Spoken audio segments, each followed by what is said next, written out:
এই লোকটা যখন আগুন থেকে তার প্রথম ছেলেকে উদ্ধার করছিল তখন দেখতে পায় সেখানে তার দ্বিতীয় স্ত্রী ছেলে আটকে রয়েছে। তাই লোকটা ছোট ছেলের মাধ্যমে বড় ছেলেকে উদ্ধার করার চেষ্টা করে, কিন্তু সেই মুহূর্তে ছোট্ট ছেলেটি চালাকি করে তার হাত ছেড়ে দেয় আর বড় ছেলেটি তাৎক্ষণিকভাবে টেবিলের নিচে চাপা পড়ে যায়। আর এতক্ষণে আগুন আরো অনেক বেশি বেড়ে যায়। তাই লোকটা কঠিন একটা সিদ্ধান্ত নিয়ে বড় ছেলেকে ত্যাগ করতে বাধ্য হয় এবং ছোট্ট ছেলেকে আগুন থেকে উদ্ধার করে বেরিয়ে যায়। এদিকে বাইরে লোকটার প্রথম স্ত্রী ও দ্বিতীয় স্ত্রী কন্যা তাদের জন্য অপেক্ষায় ছিল, কিন্তু ছোট্ট মেয়েটি যখন দেখতে পায় তার বাবা তার ভাইকে উদ্ধার করতে পারেনি তখন মেয়েটি তাড়াতাড়ি আগুনের ভিতরে চলে যায় তার ভাইকে উদ্ধার করার জন্য।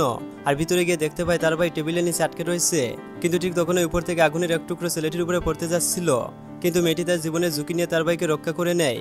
আর সৌভাগ্যবশত তারা দুজনেই নিরাপদে বের হতে সক্ষম হয়।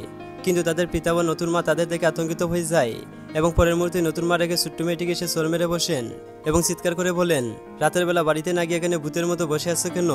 কিন্তু ছোট্ট মেয়েটি কাঁদতে কাঁদতে বলে, আমাদের পুরনো বাড়ি ঝড় বৃষ্টির কারণে ভেঙে গিয়েছে, তাই আমরা বাবার কাছে আশ্রয় নেওয়ার জন্য এসেছি। কিন্তু নতুন মা তাদের দুজনকে বাড়িতে নিতে মানা করে দেয়, এমনকি একটা চিরা কম্বল বের করে দিয়ে দরজা বন্ধ করে দেয়।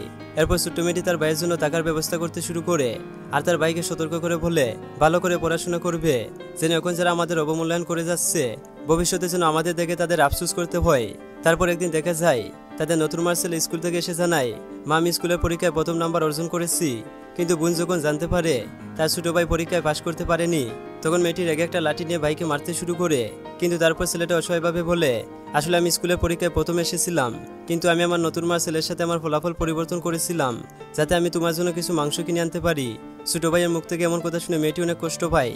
তাই মেয়েটি পরের দিন থেকে অনেক কষ্ট করে ময়লা আবর্জনা সংগ্রহ করে তার ভাইয়ের জন্য টাকা উপার্জন করতে শুরু করে। তারপর এভাবে দেখতে দেখতে 10 বছর কেটে যায় আর সেই ছোট্ট ছেলেটা আজ উচ্চ মাধ্যমিক পরীক্ষায় সেরা রুল অর্জন করে। এবার তো ভিডিওতে লাইক করো।